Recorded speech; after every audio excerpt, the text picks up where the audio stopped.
देखिए last day हम लोग पढ़ रहे थे सर्किल के बारे में। तो हमने आपको सर्किल में कितना पढ़ाया था बेटा। सबसे पहले हम लोगों ने सर्किल को समझा कि सर्किल क्या होता है। फिर हमने आपको बताई सर्किल की एक equation that was x minus H whole square plus Y minus K whole square is equal to R square, जहाँ पर h कॉमा के सर्किल के सेंटर के कोऑर्डिनेट्स होते थे और a की बात करें तो a was radius of circle. फिर हम लोगों ने सर्किल की जर्नल इक्वेशन को स्टडी किया था that was X square plus Y square plus 2gx plus 2fy plus c is equal to 0। Centre के coordinate minus g comma minus f होते थे और रेडियस की बात करें तो root of g square plus f square minus c ये हम लोगों के पास आता था। फिर हमने इसमें वैरायटी ऑफ क्वेश्चंस को भी देखा था कि कैसे कैसे क्वेश्चंस हमें मिल सकते हैं और उन क्वेश्चन को कैसे सॉल्व करना है। आफ्टर दैट आज के दिन जो हम लोगों को एक टॉपिक और भी स्टडी किया था कि अगर सर्किल की इक्वेशन निकालनी हो जब डायमीटर के एंड पॉइंट के कोऑर्डिनेट्स हम लोगों को मालूम हो तो हम लोग सर्किल की इक्वेशन कैसे निकाल सकते हैं, ये हम लोगों ने स्टडी किया था। आज के दिन हम लोगों को सर्किल में कुछ छोटी मोटी चीज़ें स्टडी करनी है, जैसे सर्किल की पैरामीट्रिक इक्वेशन क्या होती है, ठीक है, और किसी पॉइंट की लोकेशन सर्किल के रिस्पेक्ट में। इन दो चीज़ों को आज हम लोगों को स्टडी करना है, ठीक है। जैसे नंबर 1, अगर हम लोग बात करें पैरामीट्रिक इक्वेशन, पैरामीट्रिक इक्वेशन होती क्या है। तो पैरामीट्रिक इक्वेशन एक ऐसी जर्नल कोऑर्डिनेट्स हैं जो गिवन इक्वेशन को सेटिस्फाई करते हैं, ठीक है। जैसे मान लीजिए आप लोगों के पास एक सर्किल आता है whose centre lie on origin, एक ऐसा सर्किल है जिसका सेंटर ऑरिजिन पर लाई होता है। तो आप समझ गए हो सर इसका जो सेंटर है दैट इज 0,0 और लेट से इसका रेडियस है a। तो आप जान गए सर इसकी इक्वेशन रहने वाली है x square plus Y square is equal to A square, बताया था पहले दिन हमने। और दूसरा अगर आपको नहीं आता है तो आप x minus H whole square plus Y minus K whole square is equal to A square कर सकते हो। h कॉमा के दोनों 0 है तो यहाँ पर इक्वेशन अपने पास X square plus Y square is equal to A square बनने वाली है, कोई दिक्कत की बात नहीं। सोचने वाली बात यह है कि अपने पास अगर इक्वेशन ये बन गई है, यहाँ पर x और y के प्लेस पे क्या पुट करें, यहाँ पर x और y के प्लेस पे क्या पुट करें जिससे ये इक्वेशन सेटिस्फाई हो जाए। तो आपने एक सिंपल काम किया, सर आप एक काम करिए, इस जगह पर एक पॉइंट लेट कर लीजिए, लेट से दिस इज रेडियस और ये एंगल थीटा है, ठीक है। यहाँ पर अगर हम लोग x कॉमा वाई की वैल्यू निकालें तो आप लोग लॉजिकल देख सकते हो कि x के लिए आपको एक काम करना पड़ेगा, ये डिस्टेंस देखनी पड़ेगी और y के लिए आपको ये डिस्टेंस देखनी पड़ेगी। अगर अपने ट्राइंगल में हम लोग cos थीटा लगा दें तो cos theta is equal to हो जाएगा बेस अपॉन हाइपोटेन्यूज।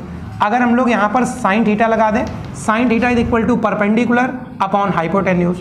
और आपको x का वैल्यू मिलने वाला है a cos थीटा और y का वैल्यू मिलने वाला है a sin थीटा, ठीक है। तो x की value a cos theta, y की वैल्यू a sin थीटा आपके पास आ गई। अब हम एक काम करते हैं, इन दोनों पॉइंट्स को यहाँ पर रख के देखते हैं क्या ये इसे सेटिस्फाई करेगा। बिल्कुल, x के प्लेस पे आप लोग a cos थीटा रख दीजिए इसका स्क्वायर, प्लस y के प्लेस पे आप a sin थीटा रख दीजिए इसका स्क्वायर करिए। राइट हैंड साइड जो भी है हम चाहते हैं कि जो वैल्यू निकल के आए वो राइट हैंड साइड के बराबर हो। चलिए ठीक, इसे कर लोगे a square cos square theta plus a square sin square theta. यहां से आप a स्क्वायर कॉमन कर लो, cos square theta plus sin square theta, और आपको मालूम है sir cos square theta plus sin square theta कितना होने वाला है 1। तो आप देख सकते हो कि अगर हम लोग x के प्लेस पे a cos थीटा और y के प्लेस पे a sin थीटा रखें तो गिवन पॉइंट्स हमारे सर्किल को सेटिस्फाई कर देते हैं।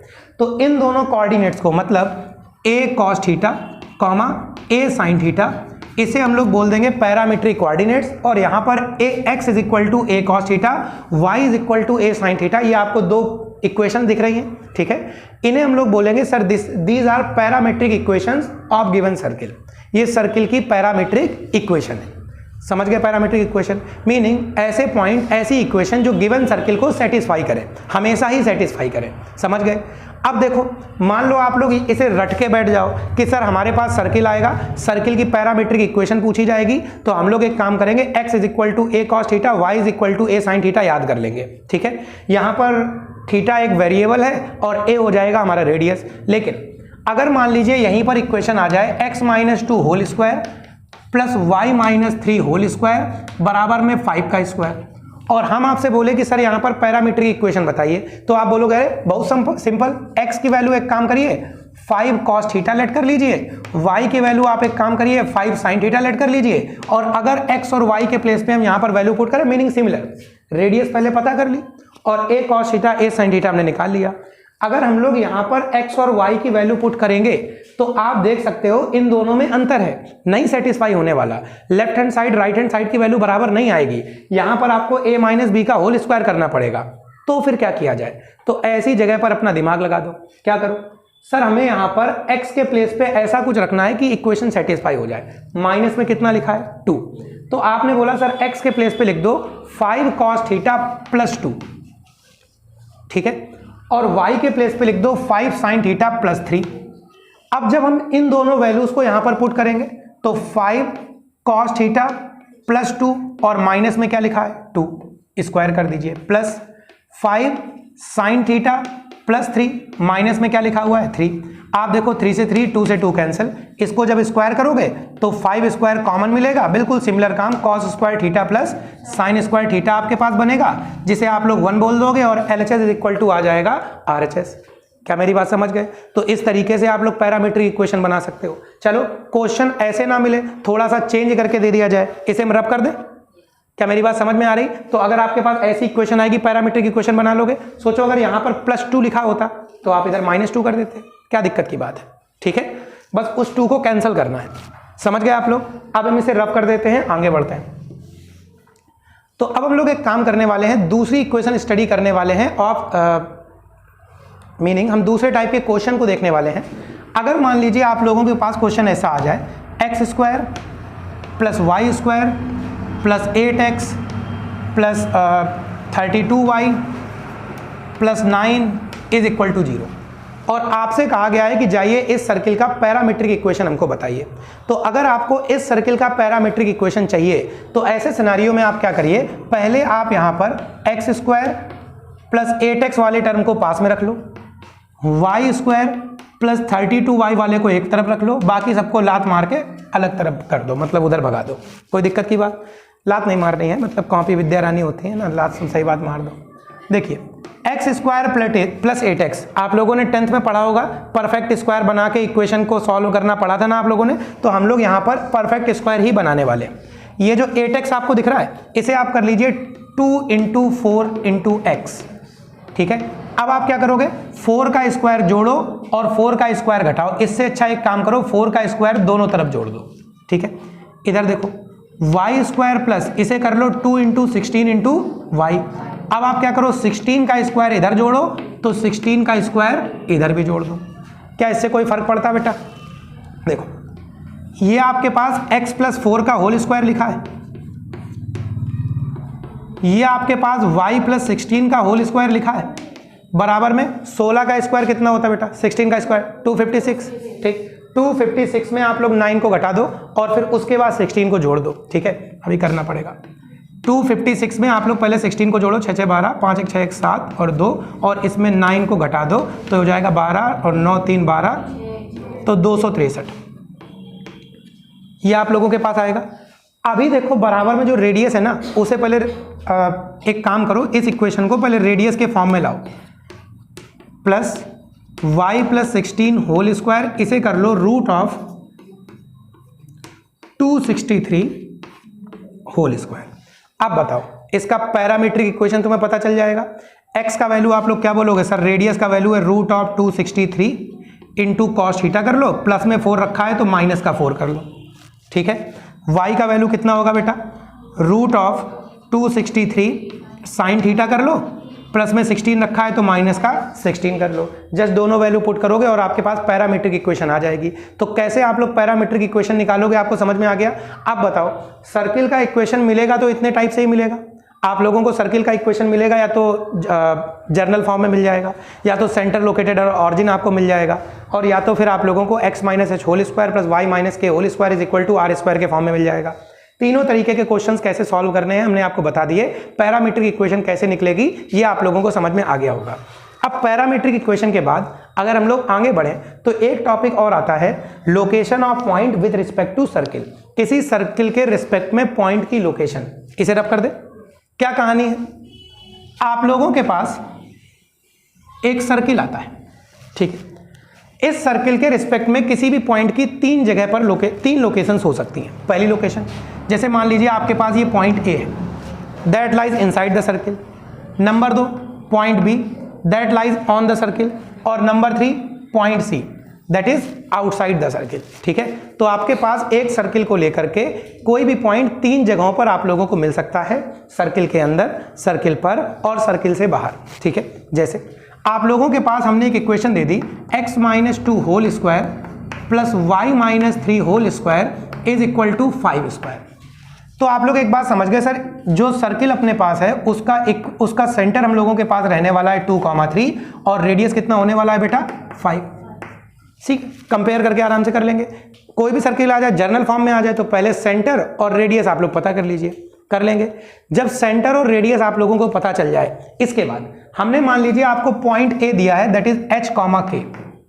हम आपसे बोले कि सर ये बताओ, ये पॉइंट h, k सर्किल के अंदर है, सर्किल के बाहर है या सर्किल पर है? तो आप एक काम लॉजिकल करिए, जस्ट आप लोग पॉइंट की लोकेशन सर्किल के सेंटर से पता कर लो।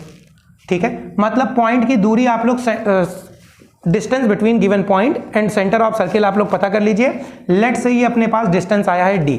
ठीक है, अगर ये डिस्टेंस रेडियस से छोटा है तो पक्की बात है ये पॉइंट लाई करेगा सर्किल के अंदर। अगर ये डिस्टेंस रेडियस के बराबर है तो पक्की बात है ये सर्किल पर लाई करेगा। अगर ये डिस्टेंस रेडियस से बड़ा है तो पक्की बात है ये आउटसाइड द सर्किल लाई करेगा। क्या आप मेरी बात समझ रहे हो? तो हम आपको एक सिमिलर क्वेश्चन दे करके बताओगे। चलो एक काम करो, आपके पास ये सर्किल है, इस सर्किल के बारे में, इस सर्किल के रिस्पेक्ट में आपको -2,4 इसकी पोजीशन बतानी है।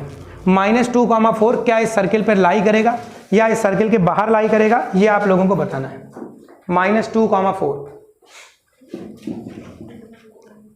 Find the location of point -2,4 with respect to circle. Circle है अपने पास, इसका सेंटर आप लोग निकाल लिए हो सर, कितना आएगा 2,3। पॉइंट अपने पास -2,4 है। आप पता कर लीजिए -2,4 और 2,3 के बीच का gap, x1 y1 x2 y2 late कर लो।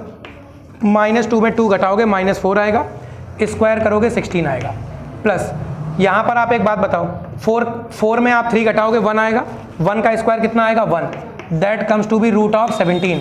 √17 आपके पास आया। सर्किल का रेडियस कितना है, इक्वेशन देख के बोलो 5 है। अगर ये √25 होता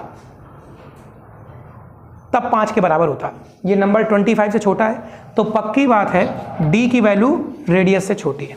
ठीक है, ये 4 पॉइंट समथिंग कुछ आएगा, 4 का स्क्वायर 16 होता है, ये 4 पॉइंट कुछ आएगा। तो आपके पास जो डिस्टेंस है गिवन पॉइंट और सर्किल के सेंटर के बीच की, वो रेडियस से छोटी है, मतलब ये पॉइंट सर्किल के अंदर होगा। ठीक है, this point will lie inside the circle. क्या आप मेरी बात समझ गए? तो इस तरीके से आप लोगों को ये काम करना है। हम इसके आगे बढ़े बेटा, पक्की बात। तो ये हम लोगों के पास केस हो गया, इसके आगे बढ़ते हैं, देखिए क्या केस है। से आप लोगों के पास अब क्या केस आता है, आप लोगों को 2 सर्किल दे दिए जाएंगे, बोलेंगे कि ये बताओ ये दोनों सर्किल एक दूसरे को टच करते हैं, इंटरनली टच करते हैं, एक्सटर्नली टच करते हैं, या एक दूसरे को टच नहीं करते, इंटरसेक्ट करते हैं। ये चीज आप लोगों से पूछी जाएगी। क्या मेरी बात समझ गए? देखिए नंबर 1, आप लोगों के पास अगर 2 सर्किल है, हम इसके क्वेश्चंस नहीं कराएंगे, आप लोगों पे छोड़ेंगे। अगर ये दोनों सर्किल, ठीक है, एक दूसरे को एक्सटर्नली टच करते हैं, तो पक्की बात है दोनों के सेंटर्स के बीच की दूरी, चलो ये सेंटर है O1 और ये सेंटर है O2, क्यों लिख दिया, मतलब दोनों सर्किल के सेंटर्स के बीच की दूरी रेडियसेस के सम के बराबर होनी चाहिए। फिगर से आपको क्लियर हो रहा होगा, रेडियस के सम के बराबर होनी चाहिए। अगर ये दोनों सर्किल एक दूसरे को टच नहीं करेंगे तो दोनों के सेंटर्स के बीच की दूरी O1 O2, इसका रेडियस R1 इसका रेडियस R2 ग्रेटर होनी चाहिए R1 प्लस R2 से। ठीक है, फिगर देख के आपको क्लियर है ये बात। अगर मान लीजिए दोनों सर्किल एक दूसरे को इंटरसेक्ट करते हैं,